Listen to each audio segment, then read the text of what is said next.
السلام عليكم ورحمة الله وبركاته. ازيكم حبايب قلبي؟ اخباركم ايه؟ يا رب دايما تكونوا بخير، وحشتوني جدا. تعالوا النهارده بقى طبعا قبل ما نبدأ كده الفيديو بتاعنا نصلي على الحبيب المصطفى صلى الله عليه وسلم زي ما تعودنا، ونسمي الله طبعا في الفيديو بتاعنا. ومعانا النهارده بقى طبختنا الجميلة قوي دي اللي انا بعشقها عشق، البامية. البامية دي من الحاجات الروعة بجد. تعالوا نشوف بقى عملناها ازاي النهارده، وازاي تطلع معانا بالطريقه دي. انسوا اي طريقه تانية انتوا عملتوها، جربوها بالطريقه اللي انا هوريها لكم النهارده دي. ممكن يكون في ناس عارفاها، بس بجد الطريقه دي احلى بكتير من اي طريقه انتي جربتيها. ولو انتوا اول مره تشوفوني، انا قناه طلباتك قمر مع هبه، ما تنسوش تشيروا الفيديو وتعملوا اشتراك وتفعيل الرنه واللايك بتاعكم الجميل وتعليقاتكم اللي بتشجعني. دي معانا كده. بصوا انا هنا بوريكم حجم الباميه بتاعتي، ما بجيبهاش ولا كبيره ولا صغيره، بتبقى الحجم بتاعها المتوسط.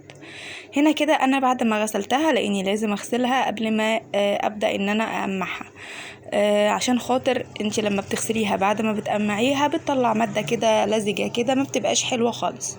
فلازم تقمعيها في الاول كده، او تغسليها الاول وبعد كده تقمعيها. بصوا بقى بيبقى شكلها زي ما احنا شايفين كده. ما بقطعش الحته اللي فوق كلها، لا، انا بقطع حته صغيره من تحت، وببدا كده امسك السكينه وامشي على البتاع دي بميل. الحته اللي هي اللي من فوق دي امشي عليها بميل، بحيث ان هي تطلع لي زي ما احنا شايفين ليها بوس كده من فوق، وتكون مايله معايا كده. في التقميع بتاعها ده كده بيكون شكلها احلى بكتير، وكمان بتديها طعم كمان، وما تخليش الماده اللي جوه الباميه بتاعتي تنزل في الصلصه، فتبقى ما تبقاش الصلصه لزجه كده، او تبقى منظرها مش حلو. بصوا زي ما احنا شايفين، انا اوريكم هنا اهو كام واحده وانا بقمعها. هو دي الطريقه الصح للتقميع بتاع الباميه بتاعنا. معانا هنا كيلو من الباميه، عليه نص كيلو من الطماطم، دي انا طماطم مفرزاها، وانا جايبه كيلو من اللحمه، خدت منها كام حته كده قلت اعمل بيها الباميه بتاعتي. طب انا مش متوفر عندي اللحمه، عادي جدا، ما تقفوش على حاجه، اعملوها عادي من غير لحمه اصلا. في ناس بتحب تعملها بالليه، في ناس بتحب تعملها بالدهون اللي هي حته الدهنه اللي بتاعت اللحمه، زي ما انتي حابه. بس انا طبعا اللحمه اللي انا هعملها بيها فيها نسبه من الدهن عشان تديني طعم حلو جدا للباميه. دي معانا هنا كده البصلايه، انا قطعت البصلايه بتاعتي تقطيع صغير كده، وعليها معلقه من السمنه ومعلقه من الزيت. اللحمه بتاعي هي انا بوريها لكم، بصوا فيها نسبه من الدهن، هي دي اللي هتديني اضافه لطعم الباميه، ومن غيرها طبعا هتبقى حلوة، بس دي بتديها اضافة كده احلى، يعني بتبقى طعمها اطعم. هقلبها انا كده واشوحها مع البصلة بتاعتي، وبعد كده هبدأ ان انا انزل بالبامية على البصلة. ايه ده، وانتي هتنزلي بالبامية على البصلة؟ انا مش بحط الصلصة الاول، بحط البامية بتاعتي على اللحمة وعلى البصلة، بشوحها معاها الاول وبعد كده بنزل بالصلصة. طب ايه اللي هيفيدني كده؟ البامية هتاخد تشويحة مع اللحمة والبصلة، هتديها طعم احلى. جربوها بالطريقة دي بجد، وانتوا فعلا هتشوفوا الفرق في الطعم. هبدأ كده هنا ان انا انزل بالبامية بتاعتي زي ما احنا شايفين كده، واشوحها مع البصلة واللحمة تقريبا 5 دقايق، هشوحها معاها كويس جدا، وبعد كده هبدأ ان انا انزل بالصلصة زي ما قلت لكم. لو وصلتوا لحد هنا في الفيديو ما تنسوش تحطوا اللايك بتاعكم الجميل، عشان عارفة في ناس كتير جدا بتنسى اللايك بتاعهم. وطبعا بشكر اي حد بيدخل يشوف لي الفيديو او بيقعد يشاهد لي حاجة انا بنزلها. شكرا ليكم جدا، عشان احنا بنكبر بيكم وليكم، وتشجيعكم ده هو اللي بيخلينا مكملين. انا كده هشوح فيها زي ما قلت لكم 5 دقايق، وبعد كده هبدأ في الخطوة اللي بعد كده. التشويحة دي يا جماعة مهمة جدا. الطريقة دي كانت دي طريقة مامتي، ربنا يخليها لي ويديها الصحة يا رب، هي اللي معلماني الطريقة دي، وبجد لا غنى عنها، ما بعملش غيرها، معتمدة الطريقة دي فقط، ما فكرتش ان انا اجرب غيرها، لان فعلا غاية في الجمال.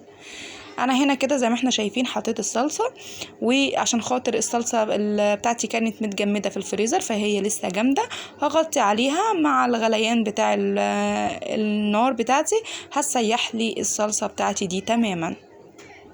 هغطي عليها كده واسيبها شوية، وبعد كده هاجي اشوفها. اهي زي ما احنا شايفين كده الصلصة بتاعتنا ساحت وبدأت ان هي تغلي مع البامية. هحط بقى معلقة من السكر، وده لازم في اي حاجة فيها صلصة، طبعا كلنا عارفين ده كويس جدا، لازم يتحط معاها معلقة من السكر. اولا عشان تكسر لي الحموضة بتاعة الصلصة بتاعتي، عشان ما تبقاش تعمل لي حموضة في الاكل بعد ما اكله، وثانيا عشان تسوي لي اللحمة بتاعتي. هنا انا حطيت معلقتين من الصلصة عشان خاطر تديلي اللون الحلو اللي احنا شفناه في اول الفيديو ده، تبقى البامية بتاعتي لونها كده احمر وجميل جدا.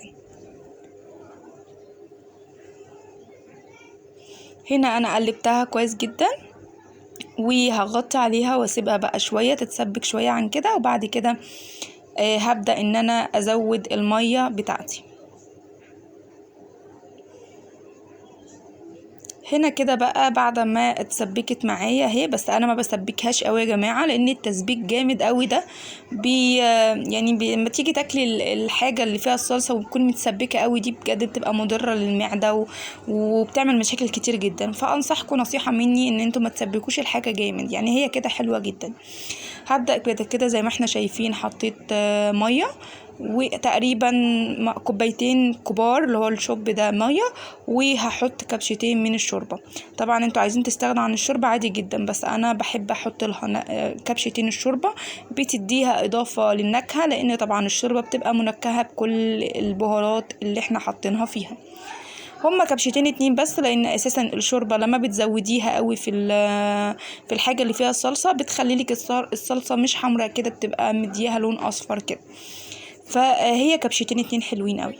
هنا معانا كده بقى الدقه بتاعه التوم بتاعه الباميه بتاعتي، ده ايه ده؟ حوالي 5 فصوص من التوم وعليهم قرن فلفل حراق. طب ايه لازمتها دي؟ بجد يا جماعه جربوا الدقه دي وربنا هتخلي ريحه الباميه عندكم جايبه اخر الشارع، فعلا فعلا فعلا. جربوها بالدقه دي لو انتوا لسه ما جربتوهاش. طبعا اللي جربوها عارفين كلامي ده اقصد بيه ايه، اللي ما جربهاش جربوها وتعرفوا الفرق في الطعم حقيقي. هنا انا حطيت 3 معالق صغيرين خالص من الملح، وهبدا ان انا احط سنه صغيره من الفلفل الاسمر. انا ما بحطش الباميه بهارات كتيره، لان اساسا الباميه ما بتحتاجش بهارات كتير. زي ما احنا شايفين انا حطيت حاجه بسيطه خالص من الفلفل الاسمر بتاعي والملح. انا هنا بس حسيت ان هو زيادة شوية فشلت منها حاجة بسيطة. بس انا ما بحطش اكتر من كده بهارات للبامية بتاعتي. وهنا الدقة بقى اللي احنا شايفينها دي، بصوا هي البامية طبعا بتبقى ريحتها حلوة من غير حاجة تمام، بس بعد ما تحطي الدقة دي شمي ريحة البامية يعني واو. مش شكرانية والله، بس فعلا جربوها وانتوا تعرفوا انا اقصد ايه بكلامي، وهتدوقوا الحاجة طعمها عامل ازاي. هسيبها بس كده انا كده بحط الدقه دي يا جماعه اخر 5 دقايق قبل ما اطفي على الباميه بتاعتي، ما بحطهاش من اول ما ببدا ان انا اعمل الباميه، لا بحطها اخر 5 دقايق اللي هو خلاص انا قربت اطفي على الباميه والباميه بتاعتي استوت واللحمه بتاعتي استوت. هبدا بقى ان انا انزل الدقه بتاعتي دي. سوري يا جماعه صوت الطفل عندي، سوري. انا كده سبتها بقى ال5 دقايق بتوعي، وبعد كده ده بيكون شكلها معايا. بصوا بقى منظرها جميل ازاي، شايفين؟ واللحمه بتاعتي مستويه وكل حاجه تمام، شايفين منظرها؟ الله اكبر عليها. يعني هبدا كده ان انا اغرفها. حبيبه قلبي بقى دعاء الشاعر وحبيبه قلبي برضه مرات اخويا، تعالوا يلا كلوا معايا. الاتنين دول عاملين زي حالتي كده بيعشقوا الباميه عش. فوقش انا عارفه ان انتي ما بتحبهاش.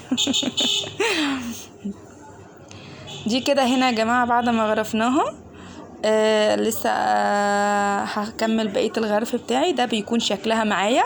اتمنى تجربوها بالطريقه دي، واستنى طبعا ارائكم جميعا وتعليقاتكم الجميله اللي هتقولوا لي بعد ما جربتوها هيكون ايه رايكم فيها.